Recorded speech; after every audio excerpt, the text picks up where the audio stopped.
So at the start of the movie, I was getting really frustrated because I thought that it was developing too slowly, and my patience level at the time was not really there. So I was like, "You're developing too slowly, Charlie. Can you just be fast? Can you just be fast a little bit?" So I said to just give it time, and then see how the story will develop, and I did, and I'm sitting here to review it.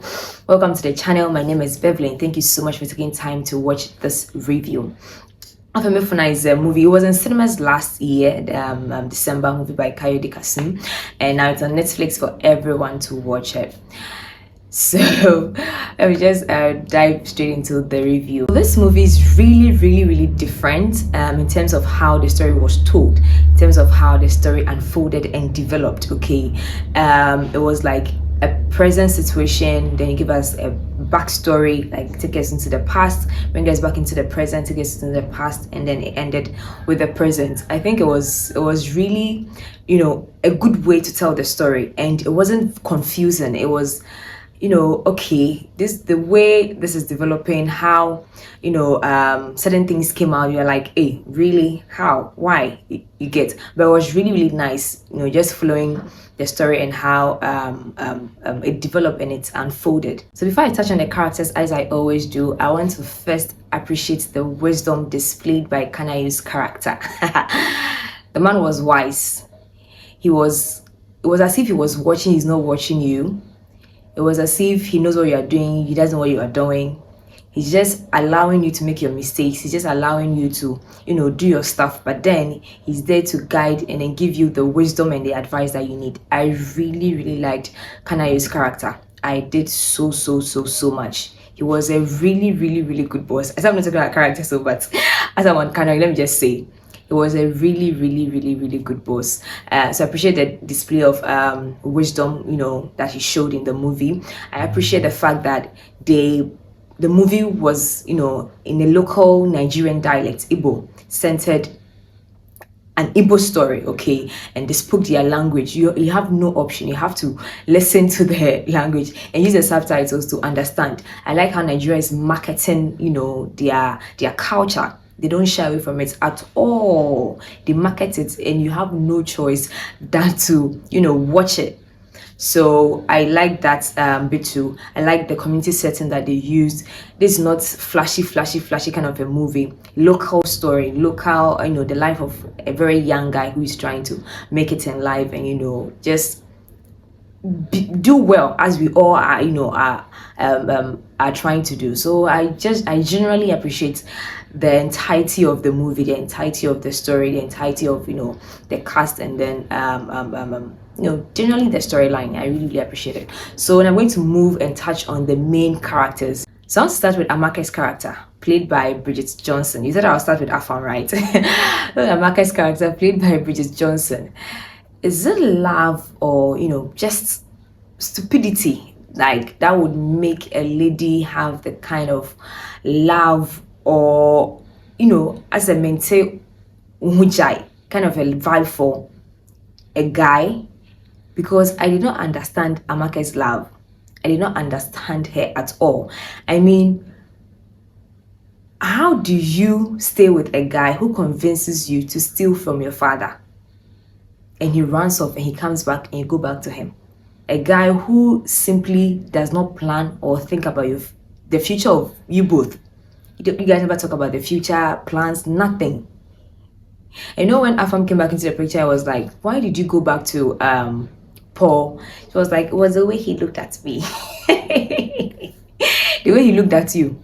After convincing you to steal from your father, he runs away, he comes back, and the way he looked at you only made you forget all the things that he put you through.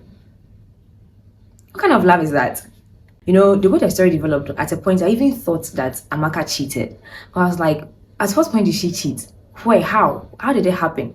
Not knowing she was even pregnant before she got married to Afam, and she did not know that she was pregnant. When I realized that she didn't know, I nearly chastised her. But I've seen a situation where someone is pregnant, the person didn't even know that she was pregnant. So I was like, okay, I will just pardon you. But she was pregnant. And I have a question. Is it that right after she broke up with Paul, she married Afam, that she did not know that she was pregnant for him? was it like an immediate thing? She broke up with Paul this week. The next week they got married, and then she didn't know that she was pregnant for Paul. I was a big but I mean, it could happen that you are pregnant and then you don't know. I mean, as I said, I've seen a situation like that, so it wasn't strange when I thought about it. So yeah, but Amaka, there's, and then I just don't know. When someone likes you, you know it. Is it as so Amaka was blind to the love that Afam had for her? Like, she didn't see it, she didn't want to acknowledge it. She was just into Paul.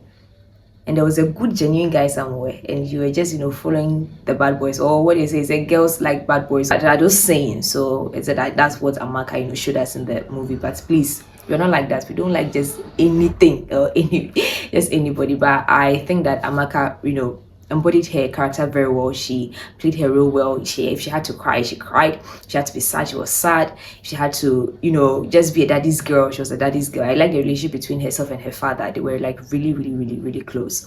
So I just loved Bridget's character and how Bridget, acted the role. She nailed the role. She did it so well. It's just a cousin that I didn't really know what she was doing, but I mean, that's okay. Now I'm going to move to Afam, played by Stan. I would say that young Afam, did a really good job at the character. He being naive, he being new to the job, he paying attention to details, he, just being a young Igbo boy, and how he had to just mind his business and be a good kid at the same time. Now he grows into old Afam, who is really gentle, who is really kind, who has genuine love for Amaka. He was really like a really good guy.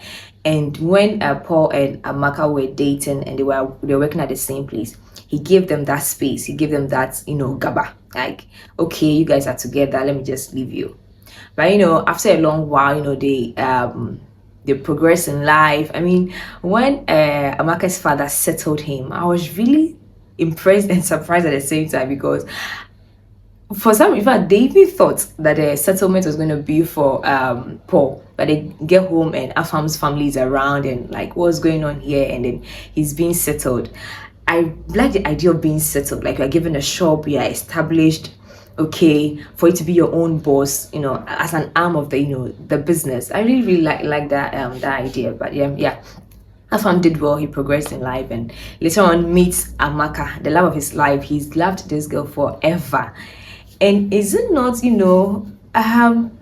will you not be breaking the bro code if, a guy asks his friend's girlfriend to be his girlfriend?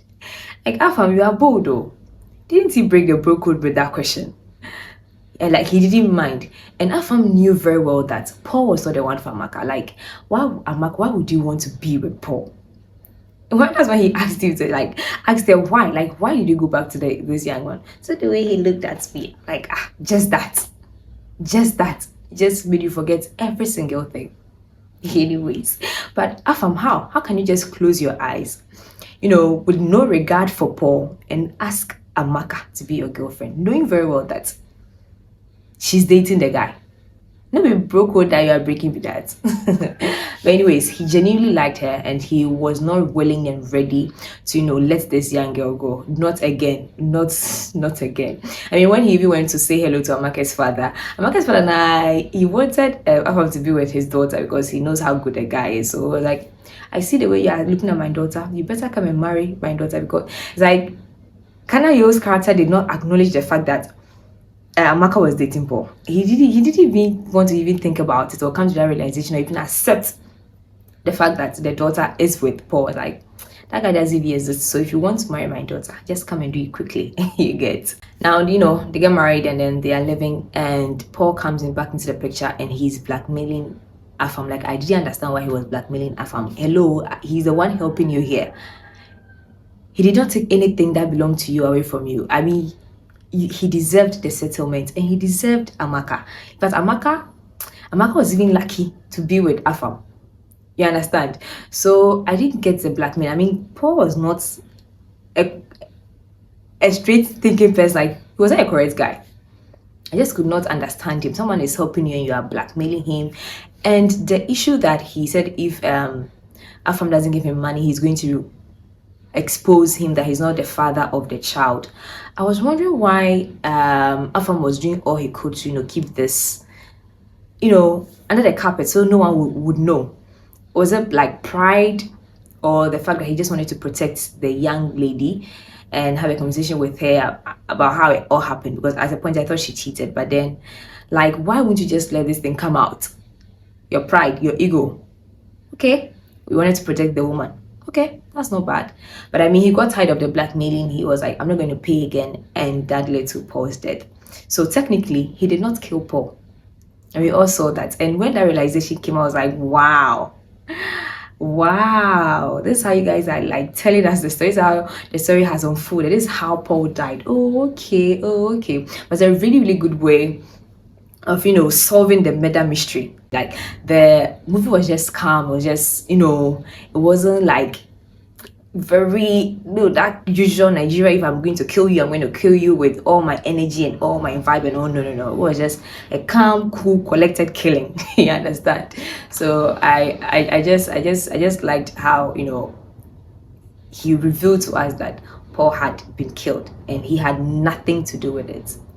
And when he had this conversation with Amaka about he not being the biological father of their child, when Amaka broke down, I felt it like she was really disappointed and hurt that the child is not Paul, Afam's. But Afam was like, whether he's my blood or not, he's still my child. Afam really, really liked Amaka, and we saw that. And I think it was just beautiful how he didn't care about any other thing but just the lady and the child and their family. So Afam is just that one guy that you are praying pray for your own Afam, okay? But his Stan played the role very, very well. Nailed it, the acting, his mannerism, his composure, even when the police arrested him, how he was just even vibing with his guys when they were waiting for him outside the police station. It was just nice. It was just really, really, really, really, really nice. Now Paul played by Alex Ekubo. Alex just nailed that role. He killed it. Paul was supposed to be manipulative. He was. His demeanor, his facial expressions, the way he even walked at a point, I'm like, what is it, Paul? What are you looking for? But Paul was really, really greedy. I mean, I got that he was selfish and self-centered, but his greed, grew each and every day. I was like, it was always growing, But Alex nailed that role. I really like that for him, how he came in making demands and just being greedy, not thinking. Can you live in that house and owe this amount of money? Like, are you okay? But Alex nailed it. I liked every bit of his scenes. I liked the young Paul, the old Paul. They both nailed their roles very, very well. And as I said, Kanayo's character, Amaka's father, amazing. I like the role that he was given, like a father figure for his staff. And then a father too, of course, Amaka. He was a really, really, really good boss, a wise man, was just very deliberate in his actions. He made wise decisions. He just didn't just go after money. He wasn't looking for money. He just wanted to be okay. It was a beautiful, beautiful Igbo story. Really, really nice. A good show, a good movie, straight to the point. Amazing vibe. The characters nailed their roles. I mean, the supporting cast, they acted so well. It was a good show. Let me break the ratings down. Okay, I'm going to rate the storyline. I'm going to give this a 4 out of 5. The acting, 4 out of 5. The casting, the other supporting characters, 4 out of 5. The use of Igbo language, 4.8 out of 5. The lighting was really good. Their costuming was really, really good. It was on point. I mean, the remembrance ceremony for Afam's father, how they dress, their culture. Nigeria, they just show their culture to the world without apology, like unapologetically. And that's what I really love about them. No matter how the world is evolving and all that, their culture remains their culture. They just add class to it, you get. So I mean, it was a really, really, really, really, really good show. A really, really good show. I just loved every bit of it. So let me know, do you have the same feeling? Did you also enjoy? Did you like it? What was your favorite scene? What stood out for you? What have I missed? Leave that in the comment section. Do also like this video, subscribers of my family, and I will see you again next time. Until then, do take care, and it's a bye from me.